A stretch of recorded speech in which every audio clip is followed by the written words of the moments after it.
नवरी सतत ओठांना हात लावत होती. ऐन मंडपात नवरीला अटक. नागपूरमधील ही घटना पाहून उपस्थितांच्याही पायाखालची जमीन सरकली. लग्नाचा मंडप सजला होता. वधूवर समोरासमोर बसले होते. पाहुण्यांची गर्दी होती. सर्व काही सुरळीत सुरू असल्यासारखं दिसत होते.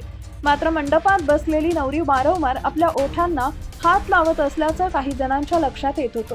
सुरुवातीला कुणी त्याकडे विशेष लक्ष दिलं नाही, पण काही मिनिटातच असा प्रकार घडला की संपूर्ण लग्न सोहळा थांबला आणि पोलिसांना हस्तक्षेप करावा लागला.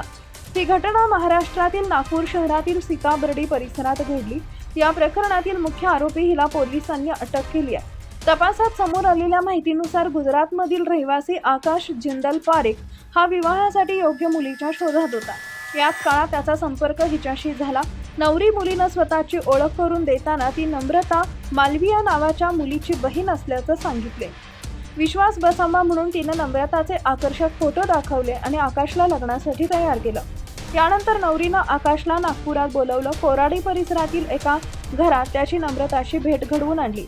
दोघांचं लग्न ठरल्याचं सांगितल्यानंतर लग्नाच्या तयारीसाठी, विविध खर्चासाठी आणि इतर कारणं सांगून आरोपींनी आकाशकडून सुमारे 70,000 रुपये रोख तसेच सोन्या चांदीचे दागिने घेतले.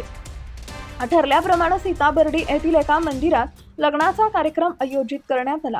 मंडपात सर्व विधी सुरू झाले होते. नवरदेव आणि नवरी ही लग्नासाठी बसले होते. पण त्याचवेळी अचानक एक व्यक्ती मंडपात आला आणि मोठ्याने दावा केला की ही नम्रता माझी पत्नी आहे. त्या एका वाक्यानं संपूर्ण वातावरण बदललं. उपस्थितांमध्ये गोंधळ उडाला.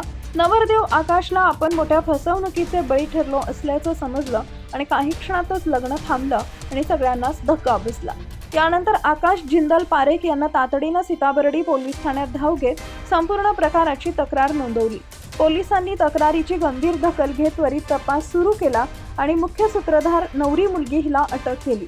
या कारवाईबाबत माहिती देताना सीताबर्डी पोलीस ठाण्याचे पोलीस निरीक्षक संजय मेंढे यांनी सांगितले की आरोपी विरुद्ध गुन्हा दाखल करण्यात आला असून प्राथमिक चौकशी तिची यापूर्वीही अशाच प्रकारच्या अनेक फसवणुकींच्या घटनांशी संबंध असल्याचं समोर आले. ही एक संघटित टोळी असल्याचा संशय असून या रॅकेटमध्ये सहभागी असलेल्या इतर आरोपींचा शोध पोलीस घेत आहेत.